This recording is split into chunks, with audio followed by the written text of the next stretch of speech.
Hey everyone, welcome back to the channel. Today, we're diving into some hot topics from the heart of Dallas that are stirring up the fan base as we approach the new NFL season. Are you ready to tackle some tough questions about our beloved Cowboys?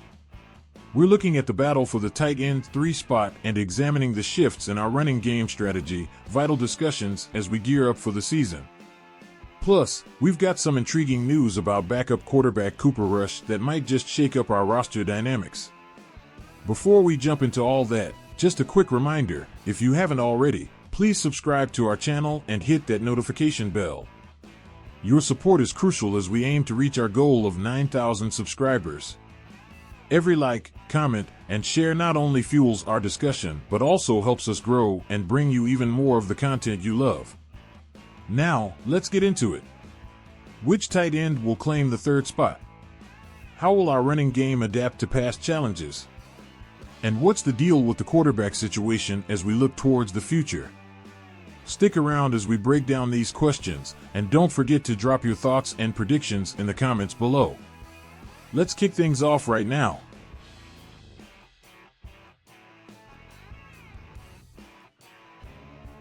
With the season wrapping up, it's time to dive deep into some burning questions about our roster. Today, we're untangling who's going to be tight end 3 and taking a closer look at our running game. Are y'all ready? Let's get into it. Let's start off with a hot topic, figuring out who's going to clinch that tight end 3 spot. Now, we know Jake Ferguson and Luke Schoonmaker are sitting pretty at the top. That leaves PTON Hendershot, Princeton Fant, Revan Spann-Ford, Alec Holler, and John Stevens Jr. fighting for that 3rd spot. Last year, if it hadn't been for that ACL injury, it sounded like John Stevens Jr. was on track to surpass PTON Hendershot. Cowboys have a strong track record of uncovering gems among undrafted tight ends, and this year might just be Revan Spann-Ford's turn. Known more for his blocking than pass catching, Spann-Ford could be the big-bodied blocker we need. But don't count out Stevens Jr. and Hendershot just yet. Both are skilled pass catchers, which could add a different dynamic to our offense. Now, switching gears to our backfield. It's been a topic of heated discussion, especially around Ezekiel Elliott. Some fans say Zeke ain't the problem, citing the offensive line and changes in our run scheme as bigger factors. It's true, losing Travis Frederick hit us hard, and the offensive line struggles have been clear. Last season's run scheme? A disaster at times, just too predictable. And while I hear the calls for using Tony Pollard's speed outside, it seems like our strategies just haven't clicked. Yet, we can't ignore the stats. Zeke's yards per carry have dropped for 3 straight years. If we go into week 1 with high hopes for a bounce back without addressing these issues, that's a risky bet. And speaking of bets, the over-under for Zeke's touchdowns this year is set at 9.5. With incentives in his contract for hitting double digits, it's going to be interesting to see if he can push past that mark. What do y'all think? Over or under 9.5 touchdowns for Zeke this season? Drop your thoughts in the comments. There's also chatter about the defensive end picks and our approach to filling gaps left by departures like Dorrance Armstrong and Dante Fowler. While these spots aren't directly related to our tight end and running back discussions, they do affect overall team strategy and depth. As for our tight end and running back situations, these decisions will shape our offense's identity this season. Can we adjust our schemes to better utilize the talents of Pollard and potentially a new tight end 3? Only time will tell. Let's not forget the importance of team synergy and coaching decisions. As the season approaches, it'll be crucial to see how the coaching staff leverages our existing talents and integrates any new additions from the draft and free agency. Each player, whether they're fighting for the 3rd tight end spot or battling in the trenches of the running game, has the potential to make a significant impact. It's all about finding the right mix and getting everyone to peak at the right time. Now, I want to hear from you, the lifeblood of our channel, Cowboys Nation.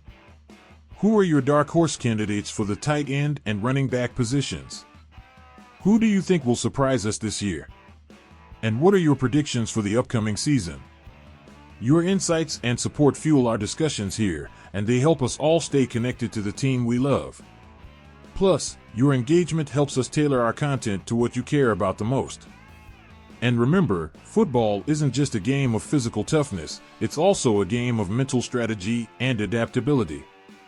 The decisions made now, in the offseason and during training camp, are what will set us up for success when the stakes are highest. So keep those comments rolling in, and let's keep the conversation going.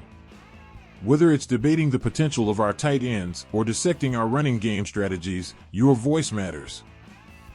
Big news coming from the heart of Dallas as we approach the new season.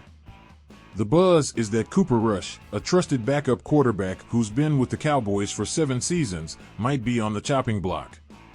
Let's dive into what this means for our team. Cooper Rush isn't just any backup, he's a record setter, the first in Cowboys history to start his career 5-0 as a starter. Remember back in 2022 when Dak Prescott was out? Rush stepped in and delivered a flawless 4-0 start, sparking talks about whether he could be more than just a backup. Despite his success, the winds of change are blowing at the star.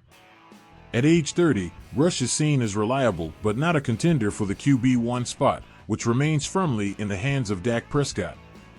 But with Prescott's contract up in the air after 2025, the Cowboys seem to be looking for potential replacements, turning their eyes to Trey Lance. Trey Lance, snagged as the number 3 pick in the 2021 draft, has been tipped as a possible future leader for the team. This shift could mean that Lance might step up as Prescott's primary backup going into 2024, leaving little room on the roster for Rush. According to projections, including those from Blogging the Boys, the Cowboys might just carry 2 quarterbacks into the next season. This strategic choice helps allocate resources to other crucial areas like the offensive line, running back, and wide receiver positions, where depth is essential. What happens to Cooper Rush if these predictions hold true? Options could include a trade where the Cowboys could gain a late-round pick or another veteran asset. There's also a possibility he could land on the practice squad, though that exposes him to being picked up by other teams. Keeping Rush could mean valuing his experience and presence in the locker room, but every roster spot is precious, especially when building a competitive team. Cowboys Nation, what are your thoughts on this development? Is moving on from Cooper Rush the right move, or should the Cowboys find a way to keep his experience and leadership around, even if it's just in the QB3 role? Drop your comments below, and let's discuss. But before we officially close out today's episode, let's take a moment to explore a bit more about the implications of this potential roster change, shall we? If Cooper Rush is indeed cut or traded, this not only impacts team dynamics, but also sends a strong signal about the Cowboys' confidence in Trey Lance. It means they're banking on Lance not just as a backup, but as a possible future starter. This move could very well be about giving Lance more reps in practice, ensuring he's as prepared as possible should he need to step in for Prescott. Moreover, this decision affects the negotiation table with Dak Prescott. With his contract expiring in 2025, the Cowboys seem to be positioning themselves with a safety net. It's a strategic play that could affect contract talks, adding a layer of complexity to Prescott's negotiations. Now, considering the depth on the team, keeping 3 quarterbacks is a luxury, especially when roster spots are at a premium. The Cowboys need to bolster other positions, particularly given their recent draft picks and the constant need for depth due to injuries throughout a grueling NFL season. So, I turn it over to you, Cowboys fans. What do you make of this strategy? Is putting faith in Trey Lance the right call, or should the Cowboys hedge their bets by retaining Rush in a different capacity? Your insights are invaluable, and who knows, your comments might just influence team discussions. Okay, maybe not directly, but they definitely enrich our community's conversation. Alright, team, that wraps up our discussion for today. Keep those comments flowing. Hit that like button if you enjoyed our deep dive, and don't forget to subscribe for more in-depth analysis on all things Dallas Cowboys. Whether it's off-season moves, game day strategies, or player spotlights, we've got you covered right here at Cowboys News TV. Thanks for joining us today, and as always, go Cowboys! Stay tuned, stay engaged, and let's look forward to a fantastic season ahead. See you next time.